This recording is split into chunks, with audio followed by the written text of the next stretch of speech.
Go. PUS, go. Surgeon, go. Booster, go. Copy that. We have a go from you guys. This is Talking Sound. Hello, everybody, and welcome to this episode of the Talking Sound Podcast. I am Chris Jordan, your host. This is a very special episode, y'all.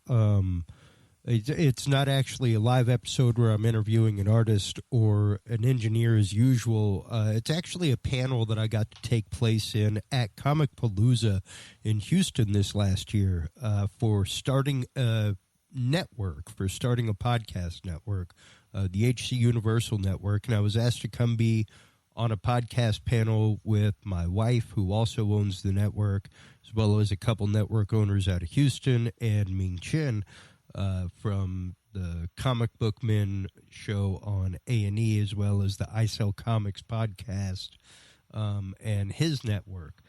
So I thought this was a very apropos session for people to sit in on, to give a listen to. It's got some great information on marketing, do's and don'ts, things about branding, all that kind of stuff that if you are a musician, if you are someone thinking about going into business, period, it's something good to know. Even if you're talking about yourself as an engineer, how do you brand yourself? How do you market yourself? So these are some great grassroots ideas, some great grassroots concepts from people that have grown networks from a grassroots start to where it is now.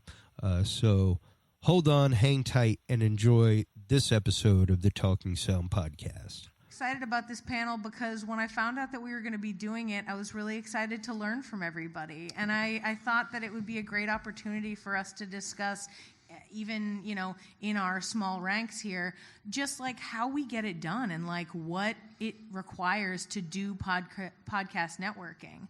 I personally, from my point of view of like just sort of grassroots starting out, would have specific ideas about like what to do when you're just like winging it on your own, but I'd love to know more about what Ming and the other gentlemen are doing in their podcast networks, because they have so much more going on and they've gotten a little bit more connective with sponsors and that kind of stuff, and also like how do you build more of an audience. I'd love to hear those kinds of things from everybody.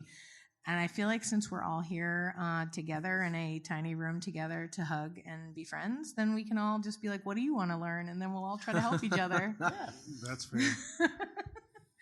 So as the impromptu host, please tell me stuff about what you've learned. I think the big thing is cross-promotion on all shows. Yeah. Who are you and what network do you belong to? So Nathan and I are Forge Audio. This is Jared, and I'm Nathan. Just for all the people out here, so you know. For everyone in No Vision land. Land. People that we can't see. The people listening on the other side of this glass wall. We know you're there. I can see you. Just come in. So we're based here in Houston, and we have 3 shows currently on our network, and the other 6 are made up of other people. So 2 of the shows we know just from like interacting with other podcasts, so we brought them on, and then the others I just constantly listen to independent shows, and if they have good content, good audio quality, good chemistry, I invite them, and some want to join, some don't. Is the Houston podcast community as strong as it seems from this at this convention? Yeah, I think it is, really, in all honesty. Great, I mean, man. Houston is always pretty amped to help promote each other. That's really cool. I mean, I think this con in particular has always supported podcasters in a way that I've been to like 100 cons in a way that almost most other cons don't. Like they don't get it yet. But, right. But, well, I mean, aside from the podcast-specific conventions. Yeah, like which PodCon was amazing. It's such an amazing atmosphere, and I'm so disappointed that they're not going to have it anymore. Oh, did they not? I guess they didn't make money. Well, I think that it was just being able to be sustainable because, if you're not aware of PodCon, it was created by the McElroys, excluding Greens. Griffin, Hank Green. Yeah. John Green. Well, was John connected with it? I think it was just Hank. Well, John was there. I know Hank was specific. And I know Joseph Fink, Jeffrey Craner. Yeah. were involved from Welcome to Night Vale. Yeah, and Travis McElroy and Justin McElroy. But I mean, PodCon 2 years ago in this past one, it was just so amazing to be able to go and see the creators that. Yeah, where was it? It was in Seattle. Oh man, sounds awesome. It was an amazing show because I mean, you would see like Aaron Mahnke or Roman Mars just roaming the halls, and it Paul Bay. Yeah, Paul Bay. We're best friends now. Yeah, we're best friends with Paul Bay. In the interest of like learning from when things don't go well, they posted a really awesome like explanation of why they weren't going to do it anymore.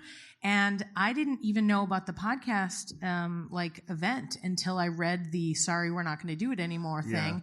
And it was very informative. Just they were super open about like, when you're doing this, you have to spend money on X, Y, and Z. And it was just very smart as far as like informing both the public and other podcasters. Like, these are things that we had trouble with. Be careful when you're doing yours. And I was like, that's great. Right. Like, how helpful of them to have given that to us, even though they're essentially saying we are unable to do this event. Here is some educational material for you so that you don't make the same mistakes we do, or that you can learn from what we had to go through. Right. Fascinating. Ming, what was it that had you start your own network? So I've got a couple unique situations. So I became part of Kevin Smith's SModcast network. Yeah. Basically Wait, because who's that? What is that? Kevin Smith, filmmaker, Clerks Mars. You may not have heard of him. Podcast pioneer, started podcasting in 2007, and to me, he's one of the top three. He's amazing. I love him by far. But after he'd been going for about 2 years with SModcast, his show, he's like, I need shows that aren't just me.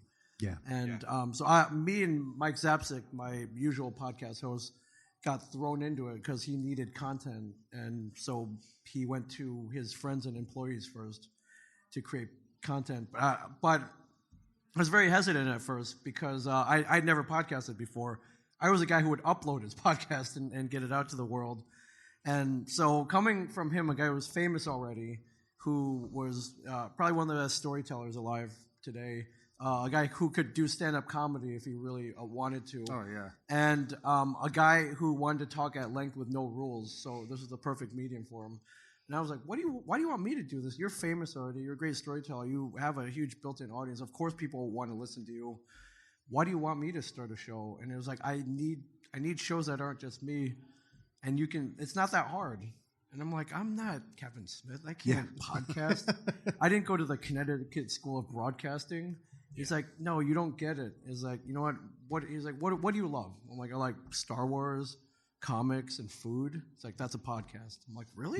Yeah, and people will eat it up too. Yeah. He's like, what? I'm like, really? Like it's food. Yeah. He's like, that counts. And he's like, listen, comics, Star Wars, and food. You love that, right? He's like, could you talk about Star Wars, comics, and food for like 45 minutes without preparing, without even thinking about it? I'm like, yeah. Where do you want to start? Like Cloud City, Bespin? Which episode do you want to start at? He's like, whoa, save it for the podcast. He's like, that's the big one. Save it for the podcast. He's like, you're talking about your passions. You're talking about what you love. You're getting that out to a worldwide audience. That's why it's going to be awesome. Yeah. And so I grabbed Mike Zapcic, and we podcast about comics, Star Wars, and food. And he only wanted an hour. We went for 2 because we lost track of time. We were having so much fun. And that was back in like 2010. So we're almost at 300 episodes. So I became a part of his network. But I mean, basically, by default. Yeah, I didn't even really want to do it. And he was kind of like, if you don't do it, he didn't say I would be fired, but he somewhat implied it. You may not make as much money. Yeah. So that's how I got on that. And then the other unique situation, a year and a half ago, we opened up a podcast studio. It's a recording studio specifically for podcasting. And that pretty much happened because I was like, this is so much fun. Like, if we teach other people, can we teach other people how much fun this is? Like, is that a teachable thing? I'm like, I think we could do this. So we opened up a studio. We got it out there, and people started booking it. So we kind of made the decision, anything that gets recorded in the studio, we'll upload it and put it up on our network. Oh, wow. Good So for you. Yeah. Do you guys offer services for like recording and editing and stuff like that? Recording, as well? editing. We hold classes. We do advanced techniques for people podcasting already. We teach do your people advanced technique classes have microphones? We have microphones. Nice. That's a guarantee. That's what I like to hear. We've been offering Facebook Live in there, and great. And they're just little perks. We got TVs all over, so your research guy can pull up stuff as you're talking about it. Little perks like that. Yeah. And it's been going pretty well. But we created that network just to have a place to have where everybody's show could get up there, be on iTunes immediately after they're recorded, and it's a pretty eclectic mix, though. It's not focused per se. We have everyone from real estate lawyers to the 4 guys who party every weekend and come back and talk about their misadventures. Yeah. Well, and that's just it, though. That was one of the things that we just got done talking about in our podcast boot camp just before this was finding your niche. Yeah. Really, like you said, I made the example earlier. If you like gardening with cats, guarantee you there's people out there that garden with cats too.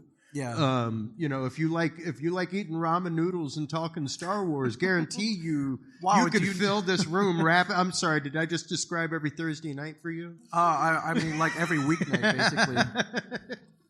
And that's just it. It's about what you love. Yeah. It's about something that you can talk about naturally. And like these guys were saying earlier, to find content, you just find what you like. Yeah. If you like it, other people will like it. Right.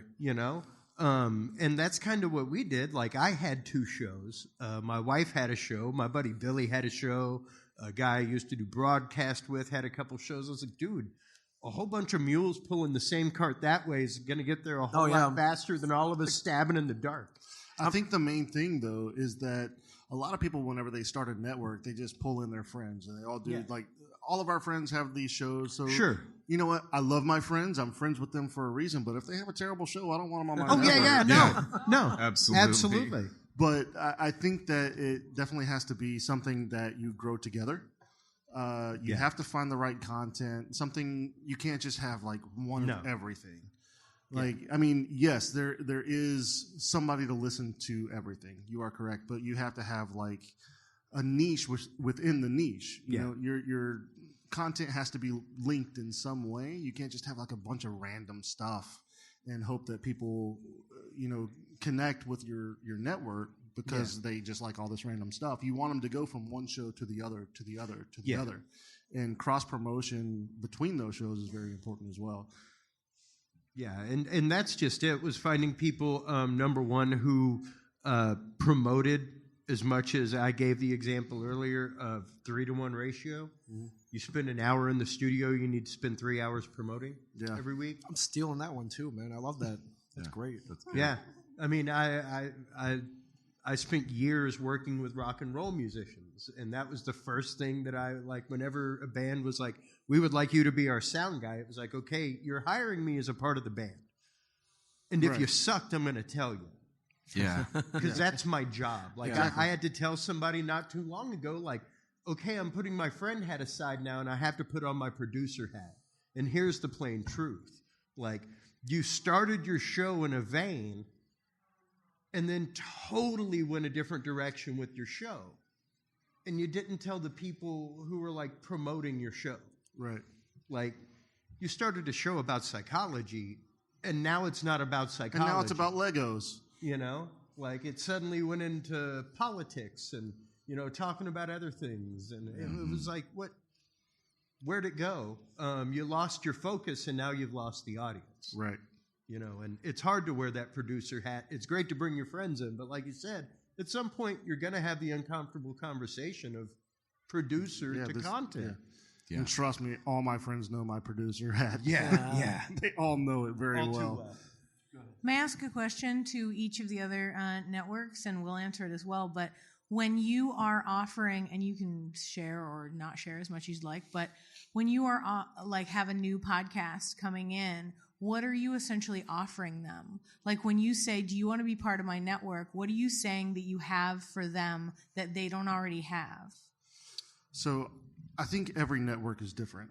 Totally. Every network has something specific that they can offer. We offer specifically cross-promotion at this point. We're all just a bunch of independent shows. We tell them specifically, we are not a network that's going to take your content and claim it. you keep your show. Your show is still yours. You run it how you want to. But these are a couple things that we will expect from each show. We are just now getting into the advertising space and being able to sell some ad spots. And how we do it specifically is not show by show. We do the entire network. Yeah, we sell the whole thing as a collective. Yeah, exactly. Because we are a group. Yeah, he's exactly. our marketing sales guy. Yeah, this is what I do. Yeah. And I think that it works to entice advertisers a little bit more. The way that we have it set up for our network, it's completely different for somebody like Max Fun to go out because they have so many great shows and so many personalities. Yeah. Same thing with a lot of the other shows, Earwolf and The Nerdist and stuff like that. Yeah. Some of the bigger networks, but it's different when you're grassroots. You do have to expect much more that organic growth, starting much more with the local growth. Like one of the things we talk about in our panel is finding local sponsors, like Dudes and Beer having a local beer sponsor. And what we did was trade time. We would talk about their beer, what we were drinking at the beginning of the show, how much we liked it. Then about 3-4 times a year, we would go out and do a live on location and bring our audience there on a Tuesday night. And they'd have like 60, 70 people there that never went to Hops and Grain. Right. And that kind of stuff. Ours is a little different only because I do like the idea of using local shops to be able to promote because like we said, like we are in Houston. A lot of our shows are in Houston, most of them because we have them. Because we do three of the shows. Because we do 3 of the shows. Right around 33% of our shows are in Houston. Yes. Oddly enough. But the problem with doing local shops from either Houston or from LA or from New York, in Australia, we have a show in Australia that is very similar to ours, but they're extremely funny. So we decided to. Wow. Yeah. Yeah, they're well, and they do more reviews and things like that, and they do more like advice, whereas we're not really an advice podcast. Like we do a little bit at the end where we answer questions from Twitter, but that's about it, and we usually answer them poorly. Like we give bad advice. We give bad advice. Like whereas they actually give advice in a funny way. So it's that really separates them from us, aside from the fact that we're all dads. Yeah.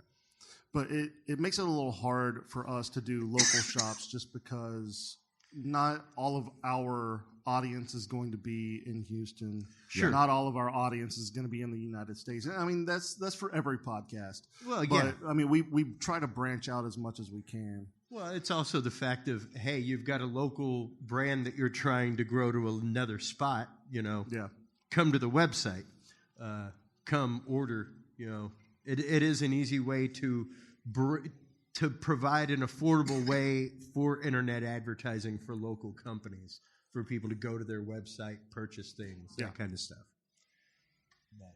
I offer encouragement and promotion. I think the promotion's a big part. At one facet, I've been blessed with a pretty decent social media following thanks to a TV show that I landed ass backwards into called Comic Book Men. Yeah. But I use that to my advantage. I was like, listen, I got a pretty good social media following. I'm going to use this to help you promote your podcast. And I think that's one thing I can offer that a lot maybe fewer people can. Yeah. But I think I like being we're all kind of alone out there. It's nice to be part of a team, part of a network. And I encourage people to say, we have all these other shows. You can cross promote guests. You can. I'm a comic book fan, so I love seeing the crossover. Yeah, exactly. So nothing makes me happier than seeing one show featuring a guest from one of the other shows from our network. Yeah. And I just think it's cool when we all kind of work together like the Avengers. Yeah, and that's how I look at it too. Is the fact that we're all working together. We're all working together to share each other's stuff on social media. Yeah. To get the word out about each other's shows, even to guest swap. Yeah. Like you were saying. Yeah, and if I see maybe a unique opportunity for one of these shows that I can help them out with, I definitely will. For example. One of the shows on our network heard about the massive podcast friendliness down here, So I got them down here. They were able to promote. They did a live version of their podcast this weekend. Yeah. And they run a short film festival in New Jersey, and they bring a filmmaker on every week up until the festival, and then they kind of started over again up until the next festival. And there is a short film festival here at Comicpalooza. Yeah. So they had a filmmaking and how to get your film in a film festival panel, brought to you by the Hanging On to Your Shorts podcast. So yeah, nice. I was like, dude, Houston, man. And, and I was like, dude, drop my name. If it helped you get in, great. And it seemed to have worked. So they just left, but they were glowing. They had a great time. So. Good. And, that's just it. That's what I think shows like this are about. Yeah. I know whenever I interviewed you last year for Talking Sound, that was one of the things that we talked about was that there's such a sense of community to begin with. Yeah. At shows like this. Like you said, we feel like Avengers helping each other out. Yeah. We're still, even today for our panel to bring in like Richard Adams from Breach TV to be like, here's a distributor. Here's somebody that distributes your content for you, like telling you what they're expecting from their end. Like how to help build good content. Yeah. What are their viewers looking for? Are they looking for more 15-minute episodes or more hour-and-a-half long episodes? There are so many different things. Myself having years in broadcast, even technical end.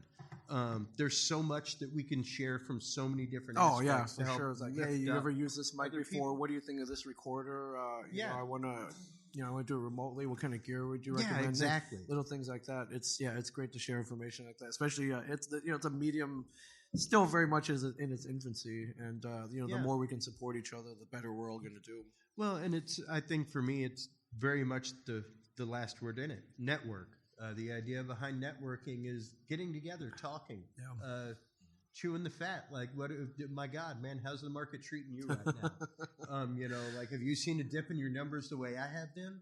Like, it's weird because I'm normally on the other end of this table. I'm normally like back there running the soundboard at these events. Yeah, right. It feels weird, right? Like for me to be up here and be talking about it, it's like what I see all the time whenever I hear panels from like Google and stuff like that. Like they worry about the exact same thing that we do. Like, how are we reaching our market? I sat in a panel not too long ago. It was a closed panel of oil executives talking about how are we going to handle plastic bags, y'all? Like, literally, they were talking about it. It's like, wow, like the same thing as us. Like, how do we handle getting episodes out to people? I was actually going to ask on the heels of that idea, what is everybody doing to broaden their audience? Ming mentioned that you have the benefit of a nice social media following, and that's great. Social media has hit or miss. Like sometimes it works, sometimes it doesn't. And Ming, we'll start with you. What was the thing that you do to like get more people to listen? I definitely use social media, Facebook, Instagram, Twitter, whatever I can do. If I release a new episode, I'm posting daily that I have a new episode up until I record the next episode. With the algorithms, you don't know who's seeing it the first time. So even though you post it once, doesn't mean that everybody saw it, and you don't know which platforms people are following. So I post them on all of them. So and it's free. There's no reason you shouldn't be marketing digitally. And I love your analogy. For every hour you record, you guys spend 3 marketing, and that's completely true. Yeah, it's another job. You're not you put an episode out there, people aren't necessarily gonna listen to it. I try to write great descriptions. I think descriptions are important as well, as far as hey, should I listen to this? Oh, yeah, they talk about Game of Thrones or whatever. Yeah, they know what they're getting into, so that's good. But in the real world, like this Comicpalooza, we got 50,000 people down there. I'll hand out cards. I'll tell people in the real world if I'm at a party, a networking event at the street. In the comic book shop that we're at, I was like, hey, I have a podcast. Yep. It's called I Sell Comics. You're in a comic book shop. You should listen to this. I'm trying to do a thing where the I Saw Comics pick of the week in the bins at the comic book shop. Walt Flanagan, the manager, is not really having any of that because he runs his own podcast, and it's we don't exactly compete, but they're not really friendly toward us. That's a whole nother story. But yeah, I mean, getting 1,000 4x6 cards from Vistaprint is like what, $30 or something. Yeah. So spread that. To whip a friend's butt all day long. these. Yeah, I think every single one of these was made with Vistaprint. Yeah, you got that. If you have a lot of coffee shops, small business, let you tack that up there. You don't know who's going to see that, and a lot of people are listening to podcasts, so I do that as well. And then thirdly, I guessed any podcast that wants to talk to me, I definitely try to. If I have to Skype in, I'll carve out an hour that week. I prefer doing it in person, which is why this is awesome. Yeah. But if I'm at a con and I see a podcast table, I'm definitely sitting down with them, like no doubt.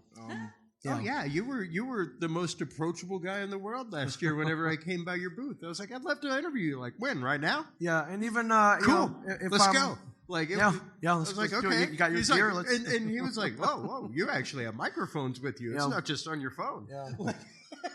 Yeah, and if I go to a con and I'm a guest and I have a booth, like I'll put out on social media. It's like if you're a podcaster and you want if I can help you out with 5 minutes and absolutely bring gear and let's talk. Cause getting content, great content is hard, I'm there for you. I'm a fellow podcaster. I know what it's like, and I've come to your town, so let's go. Let's record. Yeah, exactly. And this episode is being recorded, by the way. Yeah, it is being recorded back there. So yeah, but if any of y'all want a copy, feel free. Yeah, but guesting on other shows is it should be somewhat obvious. You're crossing the audience. And that's something, quite honestly, that I've tried to make a point on my network is for the hosts on the network to guest on each other's shows. Yeah. Yeah. So that the goes audience along with the cross promotion stuff too. Yeah. Like sure. I try to make it something where it's at least regular, where I have somebody at least once or twice a year try to cross promote like that. I'll have someone I'll have Scary Dad on to talk about like horror movies or something like that. Nice. So one thing that I do want to say about the social media and promoting your shows and stuff is you have to have like an 80-20 balance. It has to be 80% fun and 20% business. If it's all business, nobody's going to pay attention.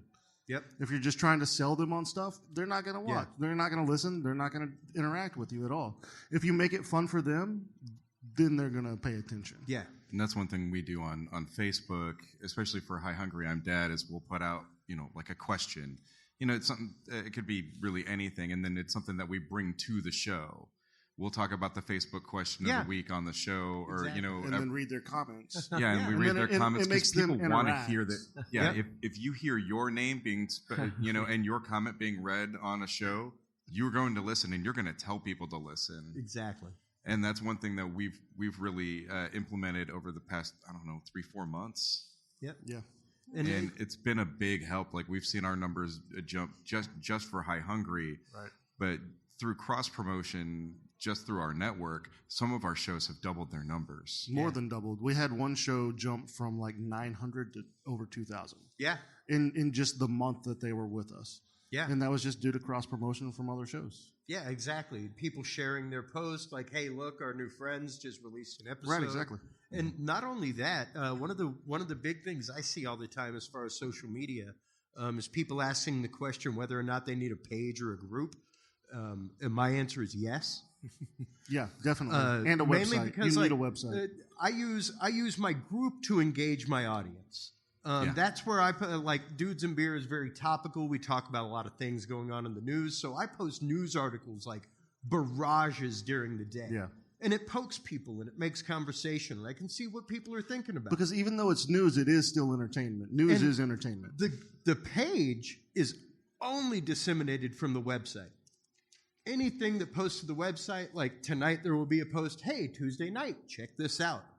That goes to the page. I share that to the group. You get totally different metrics from a page because it's meant for a business. Right. So, like, you get crazy metrics as far as the involvement for your posts whenever you take that post from a page and share it to a group, share it to a group of similar interests, share it to a podcast group. It's like you get awesome metrics that way. So like you were saying, kind of disseminating what you're doing. Don't crowd your group with a bunch of posts just about business. People know when you're trying to sell to them. Yeah, that's what your page is for. Make your post on your page like once a week for a promo, something like that. Mm-hmm. Then you actively get to show your sponsor, like, hey, look, these were engagements that we had. You can show them all those metric screenshots and stuff impressions, like all that that you stuff, can't show them from something shared from a group or a personal account. Exactly. So I wanted to have another question because I feel like we were talking about building the audience, and the building would be nice if at the end of the day there was money, right? So I'd love to talk at the end of the day, and by the end of the day I mean after multiple years and a lot of episodes and hard work, for everyone who's listening and in the audience.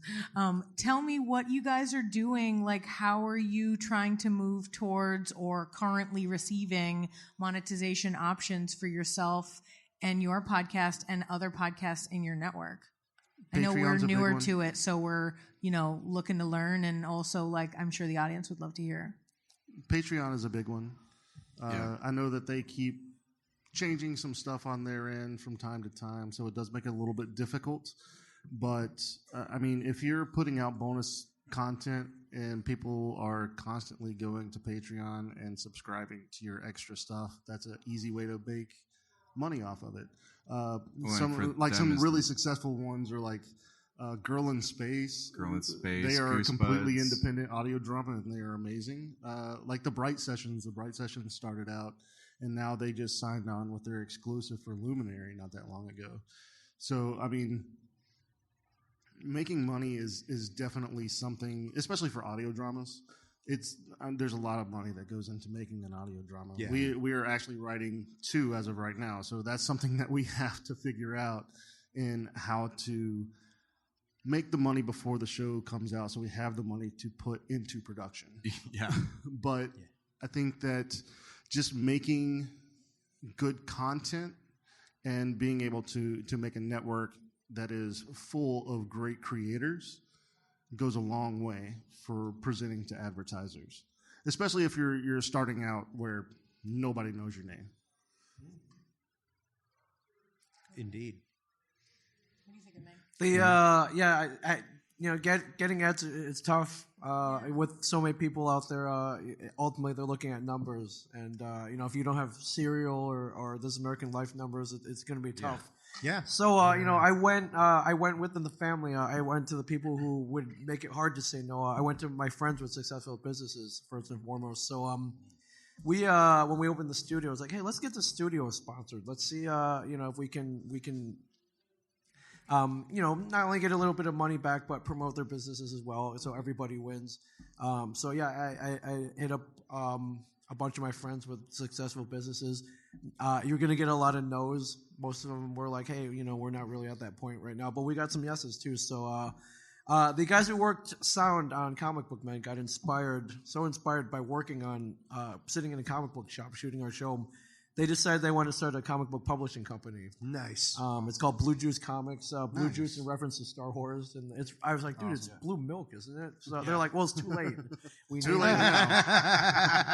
I'm like, all right. So, and I love that you mentioned that though, because at the end of Comic Book Man, whenever you guys are just sitting around the table and just talking and doing essentially the podcast, it's so good, and I love that little moment. It's the end of the show, and it really just breaks down what's happening within the show. Well, it's a great piece of marketing too, because it takes you straight from the show into the podcast. Yeah, it was done really well. That was all Kevin. If you watch most unscripted shows, went to broadcast. They'll like Pawn Stars. Someone will bring in like a musket or something, and then they'll cut to the one shot of the guy in the parking lot going, "Hey, I brought in a musket. I hope they give me like $1 million for it." And Kevin was like, that's boring, man. Who wants this? I don't care about this guy in the parking lot. Let's explain things in between around a podcast table. This is what I do. This is what we do. I think that'll be way more interesting. So, yeah, if you watch it, it's the first show to ever, I'm pretty sure the first show to ever focus podcasting in anything. I think so. Yeah. And I think there are actually a couple of shows since that stolen that. So probably so. Well, there was that one show with Zach Braff who started his own podcast, right? Yeah, but they started a comic book publishing company. We gave them some advice as to what to do. Actually, as they were publishing their first book, we had them on weekly talking about the process, and that went out. And other independent publishers were able to listen to that to learn from it. But once they started making some money, and I was like, hey, we're starting the studio. Would you want to sponsor? And so they threw us a little bit of money per month. Pay it back and pay it forward. Yeah. There was a local brewery that was opening up, and I was like, hey, listen, you could pay $500 for a little newspaper ad that no one's going to see, or you could support our studio. And I outlined what I was going to give them. It was a pretty long list: social media posts, wear your logo to Comic-Cons, like in front of Emilia Clarke or whoever. Things like that. Yeah, we'll wear your shirts when we're out. And in the studio, we're going to have their beer, and people are going to talk about it as they're drinking and podcasting. And the other perk was and you guys, they wanted to start a podcast. I'm like, you know what, you guys come in whenever you want. The studio is yours if you sponsor us. So same thing. Got a little bit of money from that as well. Yeah. And Death Wish Coffee, the world's strongest coffee, if you haven't heard of it. We met them at Comic-Cons. They used to hand out coffee to all the con-goers. They started a podcast, an official in business related podcast called Fueled by Deathcast. And same thing. Since they were podcasting, it was very easy to relate to them. I was like, hey, we're starting a studio. Can you send down coffee? People are going to drink the coffee and get all caffeined up and talk. Yeah. And they'll talk about the coffee, but can you also send us a couple dollars as well? And that's worked out great as well. I mean, and I reached out to businesses that I think related to the stuff we were doing, and ones that I liked as well. And coffee, beer, and comics. That pretty much describes my life right there. So, yeah. So that's worked out, reaching to people I've met, through networking, or just flat out friends with successful businesses. I mean, we've done the Casper ads and the Blue Apron, which was fun. I got free Blue Apron for a week, which was pretty good. But yeah, in the end, I don't know these guys, and they, and tough. that's one of the big things that I ask people as they've come onto our network is, what kind of sponsors are you looking for? Right. Like one of the people I'm courting right now is Babalu Cigars. Yeah. They're great cigars. I love cigars. I can't necessarily do that on like therapy hour with Rusty Lozano. He's not going to be throwing cigar ads out like Dudes and Beer will. Yeah. That kind of stuff. So it is one of those, like you guys were saying earlier, selling the network as a whole. There's that concept. There's the concept of going local, like you were saying, and saying, hey, local business, you want to bring your concept to a larger audience. You want to get what's going to be immediately more. And I mean, just from someone who worked in broadcast and saw like web ad space being sold, just how much a web ad goes for, much less a radio ad. Give a radio station a call and ask them how much it'll be for a 30-second spot. Yeah. It's ridiculous. I think that's really important. If you produce it, like if you send them your spot, cut to 29.97 seconds like they want. Yeah. How much is that spot?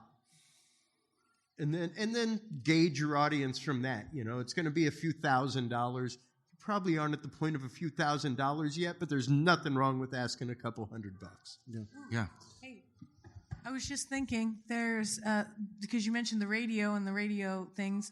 Other ways to get your name out there is, say there's a local radio station in town that like does, is like listener like the money. You can donate, like $5 a month, and then they say your name out. So it can be all like, this hour is sponsored by Yes But Why Podcast, just because I pay like a monthly thing to sponsor them, and then then they say it out loud. Yeah. There's an improv theater in Austin that does it. Every time I hear it, I'm like, oh God, that's such a great thing to do. There's that. Also fairly affordable that we've looked into recently is bus ads. Oh yeah. Like inside of buses. that kind of stuff. Actually, extraordinarily Especially affordable, in and Houston. it's the ads that are like this big, Yeah. up on the top of the bus. And what are people doing sitting on public transit? Listening to Absolutely podcasts. nothing. Podcasts. That's Listen exactly to what podcasts. they're doing. That's brilliant. Exactly. Things like that, being able to go out. Because, I mean, you can pay for Facebook ads all day. It's going to be like paying for Google. Good luck actually keeping up with the metric. You know, all that kind of stuff. It's much better to go organic, grassroots, that kind of thing. Our Facebook has been hit and miss for, the ads that we've done. Yeah, exactly. It really depends on the content that you're putting out there. So those have to be really focused. You have to put your audience in and you have to be extremely focused. Like whenever we went out with Dudes and Beer and did like the Mecum auto auction for a 5-6 hour long day, I would pay for those ads, and those always got great result because it's a focused audience. People that are looking for classic car, Mecum Auto Auction Houston. That's a narrowed scope. Immediately, my ad's going to pop up on Facebook. You know, it's going to pop up immediately. So that kind of stuff works to an extent, but for a general swath of advertising and letting people know you exist, not necessarily. Maybe even looking at places like your local Alamo Draft House. You know, take out an ad there.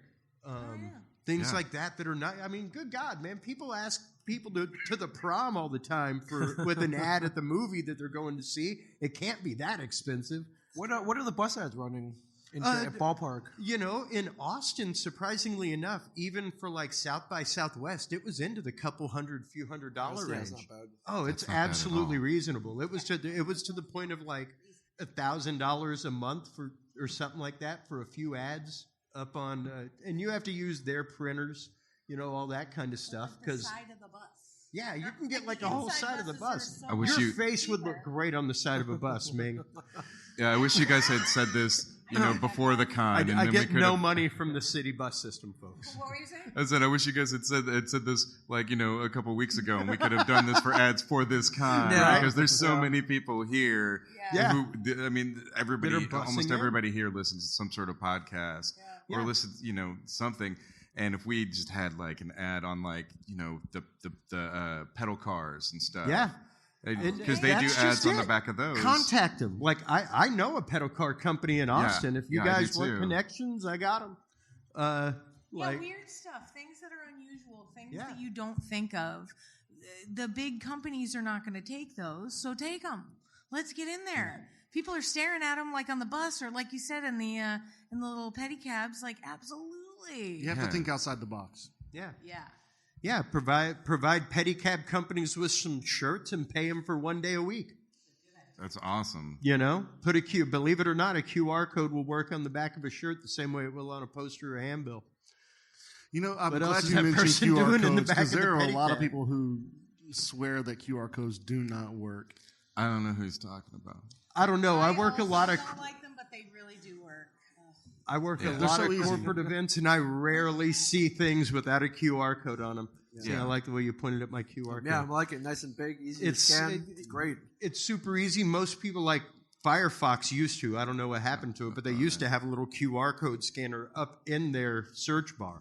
A lot of mobile search engines have that now, where it's just a little square, and if you push it, it'll scan a QR code and take you right there. One thing other than the QR codes is the Bitly Yes. sites. Link shorteners. Yeah. Just you create your free account, and you know you can't get everything because you know there's a lot of people using certain links. Sure. And so you have to be selective, and you have to really nail it down. But I mean, Bitly sites and links, they work great too. Well, and one thing to be careful of, I would say, especially whenever you're talking sponsorships and networks, websites, all that kind of stuff. Like we said earlier, curate not only your content but your sponsors as well.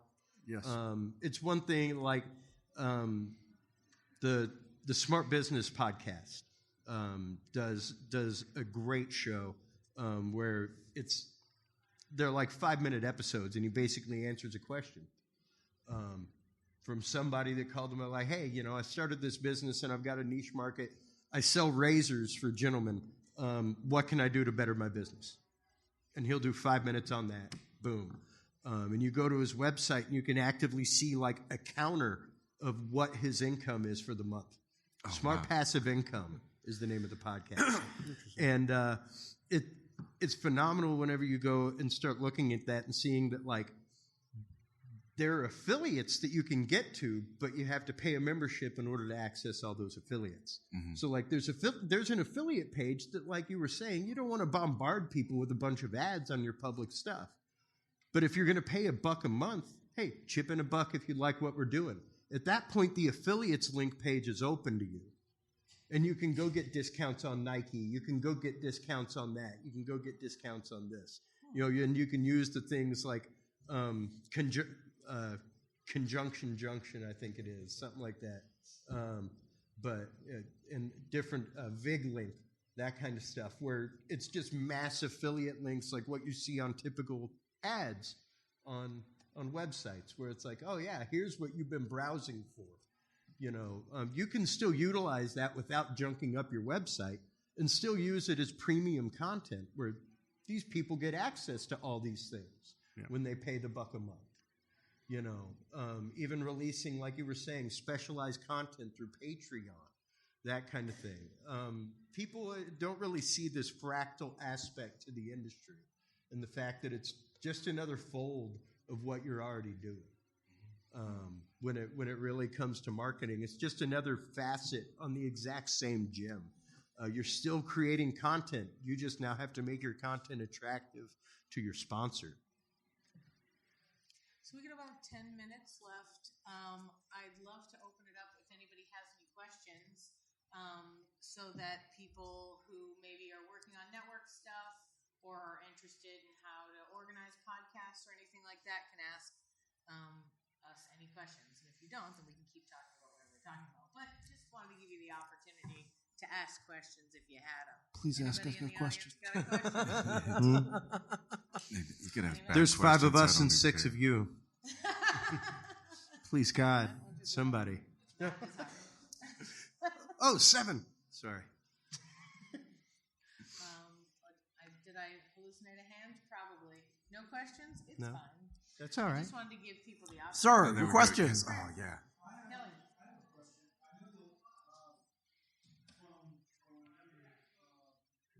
Can we get him a mic? No. Cable access television show, very infancy of cable access. And that's kind of what the podcast thing is now for this generation. I knew how difficult it was to get sponsors. I was Miller here and stuff like that. It was back and forth over money, and then it came on the air to where people would actually watch the channel and give the money. Channel 39, which was a subsidiary back then. You had ABC with all the UHF channels, and you had VHF. Anyway, my question is, long story short, whenever you're on these host sites that do the podcast, like someone could get on there and they host your podcast, right?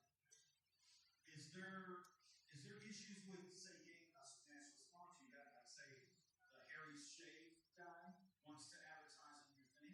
If you're on one of those hosted, is there rules involved in that where they say you can't have a national sponsor if we're hosting the show? You have to get your own URL. So are you talking specifically about like the podcast hosting services like Libsyn and Podbean? No, because you pay your membership. They are only involved in hosting your RSS feed. Yeah, that is all they do. Just a service.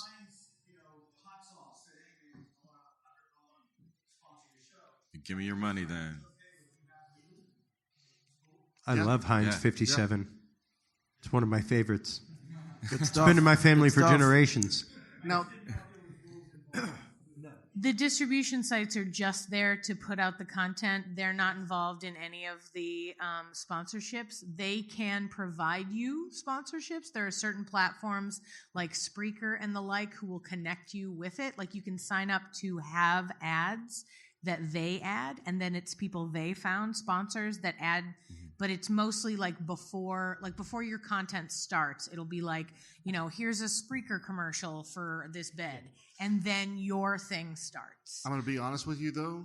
Doing your own stuff is going to make you so much more money than going through somebody else and having them just add it in automatically. Oh, Yeah. Yeah. Like because ads and stuff. you First route people to you first. You gotta get yeah. popular and then move to that. Well, yes and no. Like Ming was saying, it's super easy to find somebody that this guy's starting up a woodworking podcast. You're a local lumber company. Like that's a natural sale. It in theory shouldn't be that hard as long as the network has some reach. At least you've got the typical share numbers between whenever I share an episode, he shares an episode, he shares an episode, it gets out to this many people. Whether or not they have followers, you have followers for the network, and you metrically have more followers the more shows you have. The big thing to do is make a media kit. Yeah. Media kits are very important. And explain to them what a media kit is just real quick. That's going to give whatever sponsor it is the breakdown of your shows. It's going to break down your mission statements. It's going to break down your download numbers, your growth. If you seasonality. have seasonality, if your numbers go up or down because it's summer or winter or whatever. It's very important to have. It doesn't necessarily need to be more than one page, but the more information that you have on it that can sell them, the better. Yeah, like and on don't our want to put on like numbers of like you don't want to put down like, well, we're selling space for this amount yet. You have a rate sheet for that. Yeah, you have a rate sheet. That's something for that. else that completely separate, and you can customize that to each advertiser. For ours specifically, we give a 30-day, a 60-day, and a 90-day numbers. Yeah. That way they can see our growth from month to month, and we update it each month. Yeah, most of these provide metrics in the background. Whenever you'll get very minimal metrics on most of them. I think Anchor may be one of them that provides the most detailed metrics for the free accounts. I know Spreaker has actually started providing stuff like evolution stats, where you can see every episode released in a month and see its actual metric growth by the day. I've had episodes with guests where it's like, I love having you on because every time I have you on, it's just a 45-degree curve. It's just a straight line up, like this guest is great. And well, not just that, but those metrics help you. They help you hone your show. They help you hone your topics. They help you hone your guests if you have guests. All that kind of stuff. It's the same thing with Facebook groups, Twitter, everything else. All of that, you have to think about it in a very big data sort of mind, and in the way that Google and Facebook and Amazon do, where it's like we want to scrape as much information from our audience as possible. It helps you find where your audience Sounds is. horrifying. Yeah. If you're planning on going to have live shows, then you definitely need to know where your audience is, because if they're not where you're going, nobody's going to show up. Yeah. So it's very important to have all that. Also, all that information goes into so much. To your point, if say your entire audience is like in Finland, of course you would get sponsors in Finland. Yeah. You know what I mean? Like the whole thing's connected. When you see your metrics and you're like, turns out plumbers in Finland love us, who knows why, then absolutely you're going to focus in that way. That's how the metrics can help you hone who your sponsors are and how it works. The one thing that is the problem with the way the analytics are now is that you can't break them down specifically to like age demographics or gender demographics. Yeah. So hopefully at some point in time that will change, but I know that it is kind of hard to track those specifically through like It Apple is Podcasts. Yeah. Or, you can frequently track male, female, all that kind of stuff. As far as audience goes. Plus, I think about the things that you guys are doing where you're like interacting with the audience. You know where all those people are from. Yeah. You could literally go through the 500 people that clicked, they enjoyed your thing, and be like, where are they? And then you can find out. I mean, it's Facebook. They know where we are, guys. They know. and that's why social media is very important, because you can break down your audience through there. And for those of you who thought, how can I possibly do 3 hours to every 1 hour I spend behind a microphone? This is where the 3 hours comes in. Yeah. And that's not even Meticulously editing. Combing through this information, like we said in our panel earlier, Google it. If you want to know, Google it. Like, it's out there. People like us have had the question. We've come up against the wall. We posted the answer. We made an episode about the answer, more than likely, somewhere. Take what you receive in Google with a grain of salt, though. Like Yeah. with Facebook groups, I see podcasting Facebook groups give terrible advice all the Yes. time. Oh, God, yeah. I'm Oh always my like, do not God. do that. This They're guy just said, monsters. don't do that. They're monsters. Yeah, they're all like, wow. Does anybody else have a question at all? Yeah. I want to be able to answer your questions before we run out of time. Yeah. No? No? Just No? Sweet listeners, we love Were you, you. were you gonna raise your hand and then decide to Keep scratch your listening. neck instead? It happens. You know, Okay, since so it's let's near, just make this weird since it's then. near the end, I wanted to say maybe each group can share sort of stuff they've learned since they went from single podcast to network. Like, how is your life improved? Not life, but you know what I mean. Like, how is doing it been better? Like, is there anything else that you feel like we haven't talked about that you wanted to make sure when you knew that you were doing this panel, where you're like, man, I want to make sure I tell people this. Let's get that out to make sure that we're saying it. Be ready to be sleep deprived. Yeah. And the most Seriously. like we were talking about the 3-to-1 rule. Social media and promotion. 3 hours to 1. Like, that's not including editing. Yeah. Editing's Edit like your another. podcast. Yeah, editing's like for every hour you're editing. For every hour that you record, it takes like 2 hours to edit it. I do want to say this. Edit your podcast. If you are somebody who doesn't, then... Get out those mouth sounds, y'all. Yeah, get them out. I mean... Nobody wants to hear. Some people don't wanna hear can that. sit down and talk on a mic for 3 hours and it's just steady content. It's beautiful content, and they tweak the board just right where their mouth noises are gone. But not everybody can do that, especially not whenever you're starting out. And whenever you're creating content and hoping that other people fall into liking your content, you have to be as presentable as possible. Because if you're not, nobody's going to listen. I'll sit down and listen to an indie show. Within the first 5 minutes, if it's terrible editing and all that, I'm not going to listen to anymore because I've got other things that I have to do. There's better shows that I can listen to. Yeah, quality is so important. And don't forget to have fun. Fun is important. That's the main thing. Yeah, we're able to create our own content now. We're able to have our own shows on any topic that we want to talk about. Yeah. And it should be fun. Don't take it super seriously. Yeah. Have fun. I just love we're living in a world where if you can do this. Yeah, if you want to have your own radio show, start a podcast. You want to have your own TV show, start a YouTube channel. If you want to broadcast live, pull out your phone and broadcast live. There's no barriers to entry anymore. And you have the freedom to create whatever you want. But I do everything for fun, and remember to keep it that way. Yeah. Yeah, Jared. Do you have any final thoughts? Go ahead. Okay. My final thought is just don't be overwhelmed. There's a lot that we're saying that there is to do. There's a lot that we're saying it requires.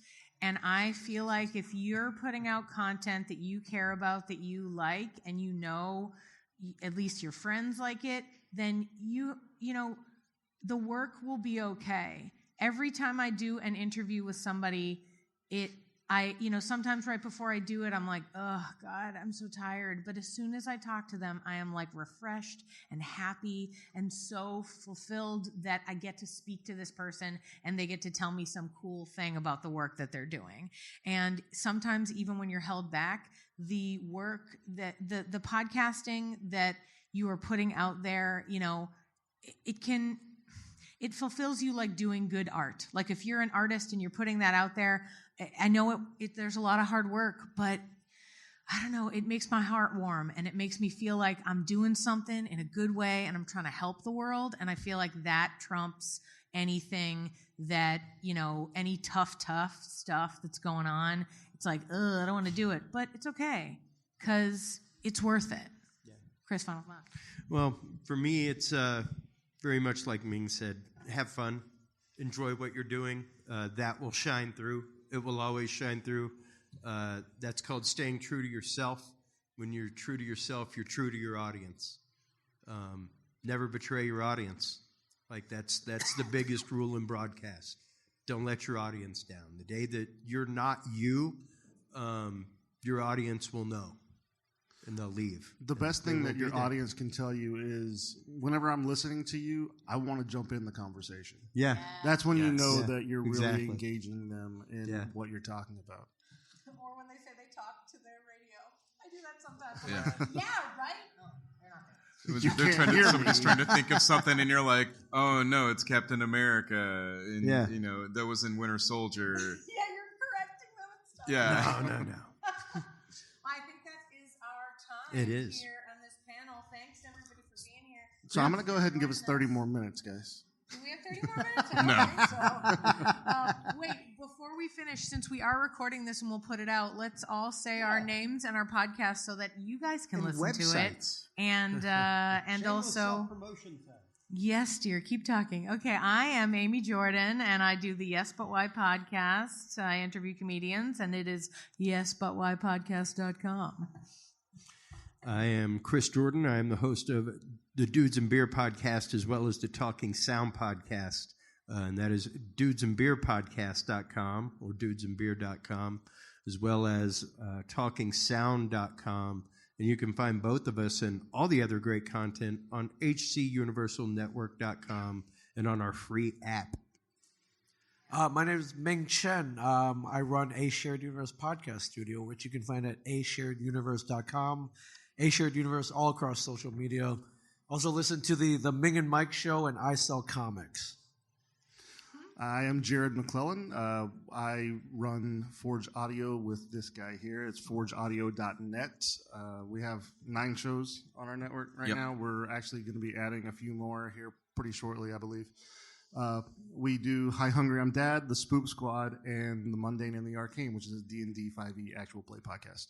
Nice. And I'm Nathan Key with Forge Audio, and I do all the same shows as Jared, which isn't going to always be the case, but it is for now. We do have cards for all of our shows except for a couple. So if anybody's interested, please feel free to come and get a business card from us. I'm going to hand you my card, so I'm not going to wait for you to buy. I'm going to I hand don't them want to out. force myself on people. That was fun. Thanks, guys. Absolutely. Thank you. Yeah, thanks for joining us, Mike. Thanks for stopping by. Thank you.